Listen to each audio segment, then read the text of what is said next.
오늘 오후 6시 27분 제 여자친구가 죽었습니다. 정확히는 수요일 오후 6시 27분이었습니다. 중환자실 모니터에 표시된 시각을 저는 평생 잊지 못할 것입니다.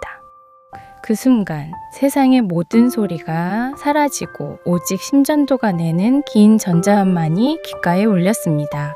이 글을 쓰기 시작한 것은 발인을 마치고 집으로 돌아온 오늘 밤입니다. 빈 침대를 마주하고 앉아 키보드를 두드리는 손이 멈추지 않습니다. 누군가에게 말하지 않으면 제 가슴속 이야기들이 저를 집어삼킬 것만 같아서입니다. 저는 올해 31살이고 사연 속에 나오는 제 연인 지연이는 저보다 2살 어린 29살이었습니다. 이었습니다라는 과거형을 쓰는 것이 아직도 너무 낯설고 아픕니다. 군 복무를 마치고 학교로 복학했을 때였습니다. 2018년 봄 벚꽃이 흩날리던 3월의 어느 날 같은 동아리 MT에서 처음 그녀를 봤습니다. 노란색 후드티를 입고 친구들과 웃으며 이야기하던 그 모습을 지금도 또렷이 기억합니다. 첫인상은 밝고 활발한 사람이었습니다. 군대를 다녀와 사람들과 어울리는 게 조금 어색했던 저에게 그녀가 먼저 말을 걸어왔습니다. 선배님, MT 처음이세요? 저도 1학년이라 처음이에요. 군대 다녀온 복학생을 선배님이라고 부르는 게 귀엽기도 하고 재밌기도 했습니다. 그날 밤 캠프파이어를 하면서 우리는 옆자리에 앉아 이런저런 이야기를 나눴습니다. 좋아하는 음악 이야기, 전공 이야기, 고등학교 때 추억 이야기. 그녀는 말을 할 때마다 눈을 반짝였고 제 이야기에 진심으로 귀 기울여 주었습니다. 그날 밤을 시작으로 우리는 자연스럽게 가까워졌습니다. 동아리 활동을 하면서 같은 수업을 듣게 되면서 학교 도서관에서 우연히 마주치면서 고백은 그의 여름방학이 시작되기 직전에 했습니다. 기말고사가 끝나는 날 저녁 학교 뒤편 작은 카페에서였습니다. 지연아, 나 너 좋아해. 사귈 수 있을까? 얼마나 떨렸는지 손에 땀이 가득 났던 걸 기억합니다. 그녀는 잠시 놀란 표정을 짓더니 곧 환하게 웃으며 말했습니다. 저도요. 저도 오빠 좋아했어요. 그렇게 우리의 연애가 시작되었습니다. 계산해보니 우리는 약 6년을 함께 했습니다. 사귀기 시작한 첫 해는 정말 꿈 같았습니다. 매일 학교에서 만나고 수업이 끝나면 함께 밥을 먹고 도서관에서 과제를 하다가도 자주 눈이 마주쳐 웃곤 했습니다. 첫 기념일에는 남산타워에 올라갔습니다. 자물쇠를 채우면서 100년 동안 사랑하자고 농담처럼 말했는데 그녀는 진지하게 오빠 100년은 너무 짧은데요? 라고 대답했습니다. 그 말에 우리는 함께 웃었습니다. 겨울방학 때는 처음으로 여행을 갔습니다. 강릉으로 1박 2일 여행. 바닷가에서 찍은 사진 속 우리는 정말 행복해 보였습니다. 지금 그 사진을 보면 가슴이 미어지지만 동시에 감사한 마음도 듭니다. 그런 순간들 함께 만들 수 있었다는 것에 크게 싸우는 일도 드물었습니다. 물론 작은 다툼은 있었지요. 제가 약속 시간에 늦었을 때, 제가 연락을 잘 안 했을 때, 사소한 오해로 토라졌을 때, 하지만 우리는 헤어지자는 말을 쉽게 꺼내는 성격이 아니었습니다. 다투고 나면 곧 먼저 연락이 왔고 미안해 라는 말과 함께 다시 웃으며 만났습니다. 졸업 후 각자 취업을 준비했습니다. 그 시기가 힘들었지만 서로를 응원하며 버텼습니다. 저는 IT 회사에, 그녀는 광고 대행사에 입사했습니다. 둘 다 신입사원이라 바빴지만 주말이면 꼭 만났습니다. 가끔은 피곤해서 만나자마자 카페에서 졸기도 했지만 그저 옆에 있다는 것만으로도 좋았습니다. 사귄 지 3년쯤 되었을 때 자연스럽게 동거를 시작했습니다. 상암동의 작은 원룸이었습니다. 좁았지만 우리에게는 완벽한 공간이었습니다. 함께 장을 보고, 함께 요리를 하고, 함께 설거지를 하고, 소파에 나란히 앉아 넷플릭스를 보는 일상. 그 모든 게 너무 자연스럽고 편안했습니다. 결혼 이야기도 조금씩 오가기 시작했습니다. 우리 3년 후쯤 결혼할까? 반지는 어떤 게 좋아? 아이는 몇 명 가질까? 미래를 함께 그리는 것이 이렇게 행복한 일인 줄 처음 알았습니다. 아마도 누가 보아도 평범하고 안정적인 연인으로 보였을 겁니다. 주변 친구들도 너희 둘은 꼭 결혼할 것 같다고 말했습니다. 저도 그렇게 생각했습니다. 우리는 당연히 결혼할 거라고, 당연히 함께 늙어갈 거라고. 하지만 인생은 제 계획대로 흘러가지 않았습니다. 사귄 지 4년쯤 되었을 때였습니다. 2022년 11월의 어느 평일 밤, 그날은 제가 야근을 하고 늦게 들어갔습니다. 지연이는 이미 샤워를 마치고 침대에 누워 핸드폰을 보고 있었습니다. 오빠, 오늘 야근 많이 힘들었어? 제가 현관문을 열자 그녀가 일어나 현관으로 나왔습니다. 저는 간단히 씻고 침대에 누웠습니다. 그런데 그녀가 조심스럽게 말했습니다. 오빠, 나 오늘 좀 이상한 게 있어. 왜? 어디 아파? 아니, 아픈 건 아닌데 겨드랑이 쪽이 좀 그래. 그녀는 제 손을 잡아 자신의 겨드랑이 부근으로 가져갔습니다. 만져보니 작은 멍울 같은 게 느껴졌습니다. 이거 뭐야? 나도 모르겠어. 오늘 샤워하다가 발견했는데. 순간 가슴이 철렁했지만 겉으로는 태연한 척 했습니다. 생리 시기쯤 되면 그럴 수도 있다던데? 내일 병원 가보자. 그냥 몽우리 같은 거겠지? 근데 오빠, 내일 회사 괜찮아? 나야 괜찮지. 반차 내면 돼. 그렇게 말하고 잤지만 그날 밤 저는 잠을 제대로 이루지 못했습니다. 혹시나 하는 불길한 예감이 가슴 한쪽을 짓눌렀습니다. 다음날 아침 저는 회사에 반차를 내고 그녀와 함께 인근 산부인과를 찾았습니다.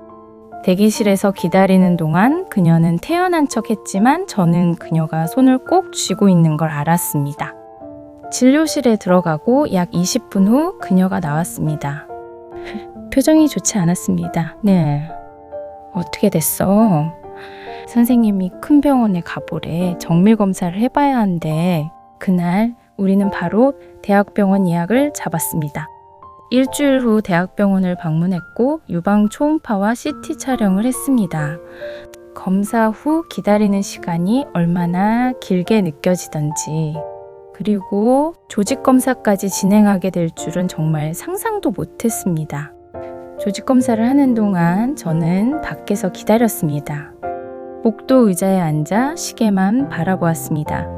30분이 지나고 1시간이 지나고 드디어 그녀가 나왔습니다. 눈이 빨갛게 부어 있었습니다. 그녀는 제 품에 안기며 조용히 울었습니다. 그리고 결과를 기다리는 일주일. 그 일주일은 제 인생에서 가장 긴 일주일이었습니다.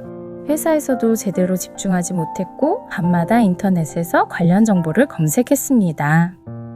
유방암 생존율, 유방암 초기 증상, 유방암 치료 방법 검색하면 할수록 불안감만 커졌습니다. 그리고 일주일 후 결과를 들으러 병원을 다시 찾았습니다. 의사 선생님은 차분한 목소리로 말씀하셨습니다. 유방암 2기로 확인되었습니다. 다행히 초기에 발견되어 치료 예후는 좋은 편입니다. 하지만 수술과 항암 치료가 필요합니다. 그 순간 머릿속이 하얘지며 심장이 내려앉는 느낌이 들었습니다. 손이 떨렸고 숨이 제대로 쉬어지지 않았습니다. 그런데 그녀는 오히려 저를 안심시키듯 말했습니다. 다행이다. 초기래. 치료하면 괜찮아질 거야. 오빠 괜찮아. 나 강하잖아. 이 정도 이겨낼 수 있어. 진료실을 나오면서 저는 겨우 눈물을 참았습니다. 그날 집으로 돌아와 그녀가 샤워를 하는 동안 저는 혼자 베란다에 나가 소리 없이 울었습니다. 왜 하필 그녀가, 왜 하필 우리가. 2주 후 그녀는 대학병원에 입원했습니다. 입원 당일 짐을 챙기면서 그녀는 의외로 밝았습니다. 오빠 이것 좀 봐. 입원 가방 엄청 많지? 나 입원 환자 아니고 여행 간 것 같아. 억지 웃음이었지만 저도 따라 웃어주었습니다. 병실은 사인실이었습니다. 같은 병으로 투병 중인 환자들이 함께 있었는데 나이 드신 분들이 대부분이었습니다. 27살의 그녀는 병실에서 가장 젊었습니다. 수술 전날 밤 저는 밤샘 간호를 했습니다. 그녀는 잠들지 못하고 계속 뒤척였습니다. 오빠, 나 무서워. 처음으로 그녀가 솔직하게 두려움을 드러냈습니다. 괜찮아. 내가 여기 있잖아. 수술 잘 될 거야. 오빠, 나 죽으면 어떡해? 무슨 소리야. 죽기는 왜 죽어? 의사 선생님이 예후 좋다고 했잖아. 그래도 만약은 없어. 너 꼭 나아야 해. 우리 결혼해야 하잖아. 그 말에 그녀는 미소를 지으며 눈물을 흘렸습니다. 나 꼭 나을게. 오빠 신부로 만들어줄게. 다음날 아침 수술실로 들어가는 그녀의 손을 잡았습니다. 지연아, 기다리고 있을게. 오빠 걱정하지 마. 나 강하니까. 수술은 6시간이 걸렸습니다. 수술실 앞 대기실에서 저와 그녀의 부모님은 말없이 기다렸습니다.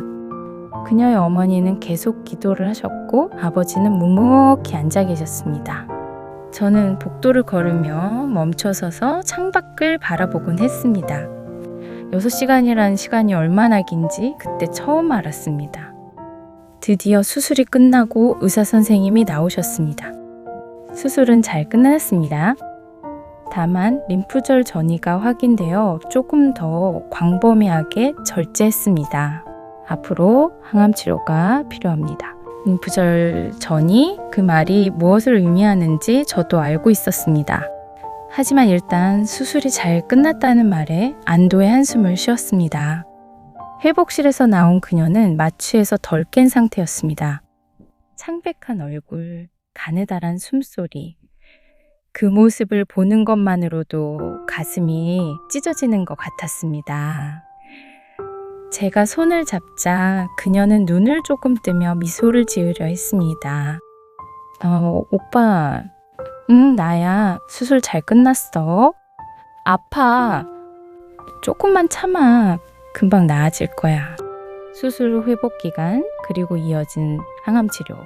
그 시간들은 지연이에게도 저에게도 정말 힘든 시간이었습니다. 항암 첫날 그녀는 심한 구토를 했습니다. 먹는 것도 거의 못하고 물도 제대로 넘기지 못했습니다.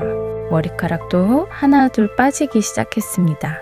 어느 날 아침 베개에 떨어진 머리카락을 보고 그녀는 한참을 울었습니다. 오빠, 내가 너무 못생겨졌어. 무슨 소리야? 너 예쁜데? 머리카락도 다 빠지고 나 이제 완전 외계인 같아. 그래도 내 눈엔 제일 예뻐. 결국 그녀는 머리를 짧게 자르고 가발을 쓰기로 했습니다. 가발을 쓴 모습을 보고 저는 억지로 웃으며 말했습니다. 되게 잘 어울리는데? 배우 같아. 진짜? 진짜 예뻐. 그녀는 거울을 보며 조금 웃었습니다. 하지만 그 웃음 뒤에 얼마나 많은 눈물이 있었는지 저는 알고 있었습니다.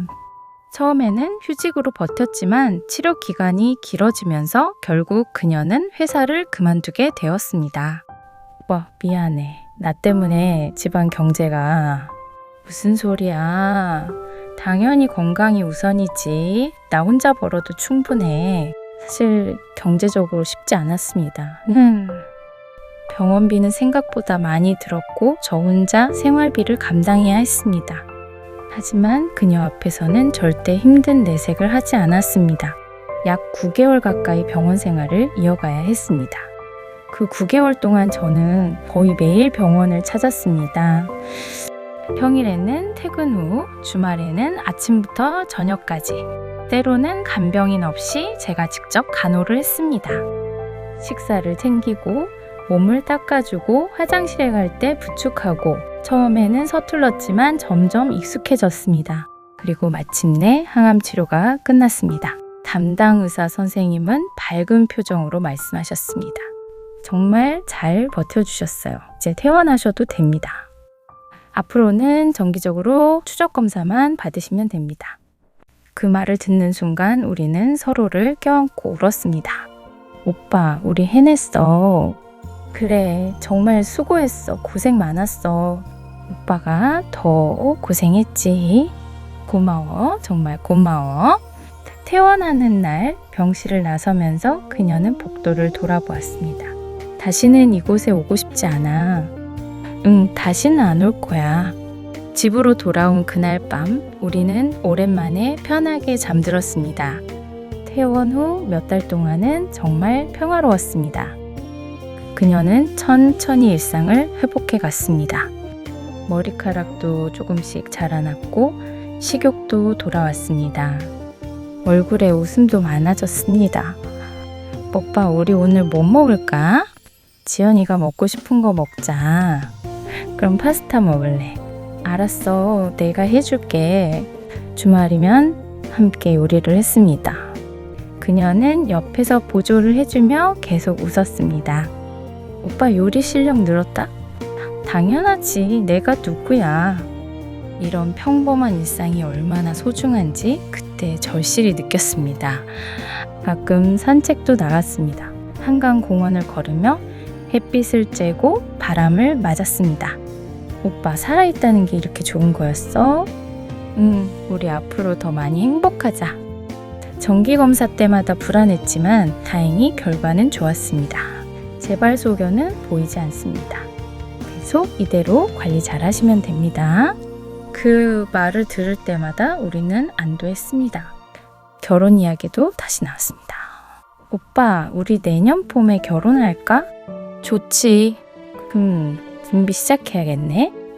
웨딩드레스 입고 싶어. 당연히 입어야지. 너 되게 예쁠 것 같은데? 오빠도 턱시도 입으면 멋있을 거야. 미래를 다시 이야기할 수 있다는 것. 그것만으로도 너무 감사했습니다. 하지만 그 평화는 오래가지 못했습니다. 그해 가을이었습니다. 2023년 10월의 어느 주말 우리는 홍대에서 데이트를 했습니다. 오랜만에 쇼핑도 하고 맛있는 음식도 먹었습니다. 그녀는 정말 행복해 보였습니다. 오빠, 오늘 너무 좋다. 나도. 앞으로 이런 날 많이 만들자. 저녁을 먹고 식당에서 나오던 중이었습니다. 화장실에 다녀온 그녀가 조금 굳은 표정으로 말했습니다. 오빠, 잠깐만. 왜? 그녀는 제 손을 잡아 자신의 목 쪽으로 가져갔습니다. 여기 또 뭐가 만져지는 것 같아. 순간 심장이 멎는 것 같았습니다. 제가 직접 만져봐도 분명하게 느껴질 정도의 멍울이 있었습니다. 일요일이니까 내일 병원 가자. 그날 밤 우리는 말을 잃었습니다. 집으로 돌아와서도 서로 대화를 하지 못했습니다. 혹시나 한 마음으로 인터넷을 검색했지만 검색하면 할수록 불안만 커졌습니다. 다음날 저는 연차를 내고 그녀와 함께 병원을 찾았습니다. 응급실을 통해 당일 진료를 받았고 바로 검사가 진행되었습니다. CT, MRI, 혈액검사. 검사 시간이 길어질수록 복도에서 기다리는 제 마음은 점점 더 불안해졌습니다. 복도 의자에 앉아 손을 비비꼬며 천장만 바라보았습니다. 제발 아무것도 아니길, 제발 제발 마음속으로 수없이 기도했습니다. 3시간이 지나고 그녀가 나왔습니다. 의사 선생님과 함께. 선생님의 표정이 좋지 않았습니다. 보호자님, 잠깐 상담실로 오시겠습니까? 그 말에 저는 모든 걸 직감했습니다. 상담실에서 선생님은 조심스럽게 말씀하셨습니다. 림프종으로 보입니다. 혈액암의 일종인데 정확한 진단을 위해 조직검사가 필요합니다. 림프종, 혈액암, 그 단어들이 머릿속에서 맴돌았습니다. 그게 무슨 유방암과는 별개의 암입니다. 안타깝지만 새로운 암이 발생한 것으로 보입니다. 그 순간 이상하게도 충격보다는 멍해지는 기분이 먼저 들었습니다. 그때 느낀 감정은 충격이 아니라 체념에 가까웠습니다. 그리고 입원을 준비하던 어느 날 그녀가 조심스럽게 이별 이야기를 꺼냈습니다. 제가 웃는 모습을 본 지 너무 오래됐다고, 자기 때문에 제가 너무 힘들어 보인다고 했습니다. 또다시 이런 상황이 반복될까봐 그게 너무 무섭다고 말했습니다. 그 말에 저도 참아왔던 감정이 터져버려 병원 로비 한쪽 소파에서 둘이 함께 울었습니다. 저는 분명히 말했습니다. 헤어질 생각은 없다고, 곁에 있을 수 있다는 것만으로도 저는 충분히 감사하다고, 치료만 잘 받고 회복되면 결혼하자고, 그때 제대로 프로포즈 하겠다고 말했습니다. 그녀는 그제야 미안하다고 고맙다고 했습니다. 하지만 치료는 점점 더 힘겨워졌습니다. 여러 차례 항암을 버틴 암세포는 약에 잘 반응하지 않았고, 의사 선생님은 내성 가능성도 조심스럽게 언급했습니다. 그때부터 저 역시 무너지기 시작했습니다. 밤마다 잠들지 못했고, 출퇴근길에는 멍하니 앞만 보며 걷곤 했습니다. 회사에서도 집중을 못했지만 주변 사람들이 사정을 알고 많이 배려해 주었습니다. 어느 수요일 오후 그녀의 부모님에게 전화가 왔습니다. 오늘 밤을 넘기기 어려울 수도 있다는 말에 저는 그대로 주저앉아 울었습니다. 병원으로 달려가 중환자실에 들어가기 전 눈물을 닦고 아무 일 없는 척 얼굴을 정리했습니다. 침상 곁으로 다가가 이름을 부르자 그녀는 눈도 제대로 뜨지 못한 채 저를 향해 웃어주었습니다. 손을 잡았는데 너무 말라 있었습니다. 그녀는 조용히 말했습니다. 오빠 덕분에 정말 행복했어. 오빠도 행복했지? 그리고 자기 없어도 웃으면서 살라고, 이참에 담배도 끊으라고 웃으며 말했습니다. 그 말에 부모님과 저 모두 울면서 웃었습니다. 그 후로 그녀의 손에 힘이 점점 빠졌고 약 20분 뒤 조용히 눈을 감았습니다. 이상하게도 실감이 나지 않았습니다. 아주 슬픈 꿈을 꾸는 느낌이었습니다. 빈소에서 영정사진 속 그녀는 환하게 웃고 있었습니다. 살아서 웃는 모습을 다시 보고 싶었는데 이제는 사진으로만 볼 수 있다는 현실이 너무 억울하고 비통했습니다. 6년 동안의 기억이 머릿속을 파노라마처럼 스쳐 지나갔습니다. 처음 만났던 날, 고백하던 순간, 여행지에서의 웃음, 평범했던 일상들까지. 발인 날, 그녀의 아버님이 제게 담배 하나를 건네며 불을 붙여주셨습니다. 그리고 조용히 말씀하셨습니다. 지연이가 담배 끊으라고 하지 않았나? 그 말에 우리는 함께 웃었고 또 함께 울었습니다. 이제 모든 절차는 끝났고 그녀는 봉안당에 안치되었습니다. 제가 손을 잡고 기대고 안았던 그 사람이 작은 항아리 안에 담겨 있다는 사실이 믿기지 않았습니다. 저는 그동안 제가 냉정한 사람이라고 생각했습니다. 하지만 지난 몇 달 동안 제가 흘린 눈물은 아마도 평생 흘릴 눈물보다 많을 겁니다. 결국 일을 그만두었고 한 달 사이 체중도 크게 줄었습니다. 그리고 지금 이 글을 쓰고 있습니다. 글을 쓰는데 한 달이 걸렸네요. 그녀가 이 모습을 보면 얼마나 마음 아파할까요? 마지막으로 그녀에게 편지를 썼습니다. 지연아, 정말 많이 보고 싶어. 네가 말했지. 우리를 갈라놓을 수 있는 건 죽음밖에 없을 거라고. 그 말이 이렇게 현실이 될 줄은 몰랐어. 나도 네 덕분에 정말 행복했어. 내 청춘을 너에게 줄 수 있었던 건 큰 행운이야.